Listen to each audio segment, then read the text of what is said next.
Azerbaijan and Armenia are negotiating in Moscow on Nagorno Karabakh, but the fighting continues.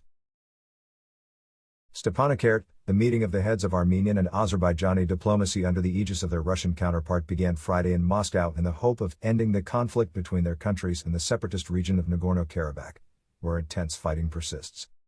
In addresses leading up to the meeting, the leaders of Azerbaijan and Armenia spoke, with Armenian Prime Minister Nikol Pashinian saying he was ready to resume the peace process with Baku.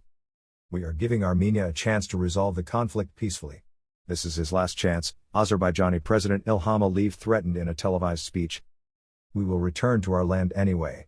This is their historic luck," he said, speaking of the Armenians, before saying no one can resist the Azerbaijani soldier. Hitherto deaf to the calls for a truce from the international community, Azerbaijan and Armenia sent their foreign ministers to the Russian capital for negotiations, the first hope of an end to hostilities since their resumption, the September 27. "We are heading towards a truce tonight or tomorrow, but it is still fragile," said the French presidency after Emmanuel Macron's telephone conversations with Nikol Pashinian and Ilham Aliyev. Ahead of the talks in Moscow, Russian Prime Minister Mikhail Mishustin met his Armenian counterpart in Yerevan on Friday. After a relatively quiet first night and morning, more bursts of rockets and more explosions were heard in Stepanakert by an AFP reporter there. One of the rockets landed a few meters from the veterans' cemetery. Baku and Yerevan stressed that the situation remains tense at the front, with the two opponents boasting of inflicting setbacks on the other. "We are ready for the resumption of the peace process in connection with the recent declarations of the presidents and foreign ministers of the Minsk Group, the name given to the group of three states acting as mediators, Russia, the United States and France, in this more than 30-year-old conflict," Nikol Pashinian said on Friday. Vladimir Putin, who met with him as well as with Ilham Aliyev, calls for an end to the fighting in Nagorno Karabakh for humanitarian reasons, with a view to exchanging the bodies of the dead and the prisoners, according to the press release from the Kremlin, which announced these negotiations on Thursday evening. First mediation. For 13 days, Armenian separatists from the self-proclaimed Nagorno Karabakh Republic and Azerbaijani forces have clashed again in this mountainous region.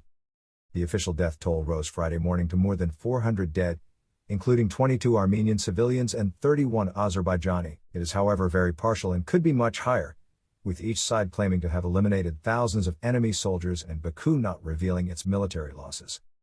Clashes have also spread in recent days with shelling in urban areas, with each side accusing the other of targeting civilians. According to the separatist authorities, half of the 140,000 inhabitants of Nagorno Karabakh have already been displaced by these clashes. On Thursday, an iconic Armenian cathedral was hit twice in a matter of hours and Russian journalists were injured there, one of them very seriously. The Azerbaijani army denied firing at this building. Azerbaijani Foreign Minister Ceyhun Bayramov was already in Geneva on Thursday to meet with the Minsk Group, but nothing leaked from the meeting. Azerbaijan says it is determined to reclaim Nagorno Karabakh, a breakaway region mostly populated by Armenians, by force, and maintains that only a withdrawal of enemy troops would end the fighting.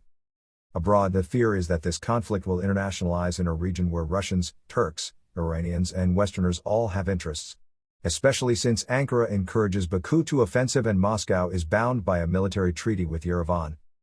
Turkey is accused of participating with men and equipment in hostilities alongside Azerbaijan, which it denies.